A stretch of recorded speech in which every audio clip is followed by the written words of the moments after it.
రుద్వేదికి birthday gift kiss.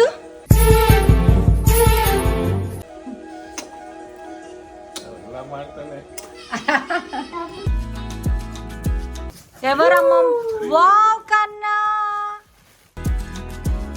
So అక్క bike plus వాడి కోసం ఫారిన్ నుంచి పెయింటింగ్ కూడా తీసుకొచ్చారు. సో నా బైక్ పూజ కూడా అయిపోయింది కన్నా. రిపేరా?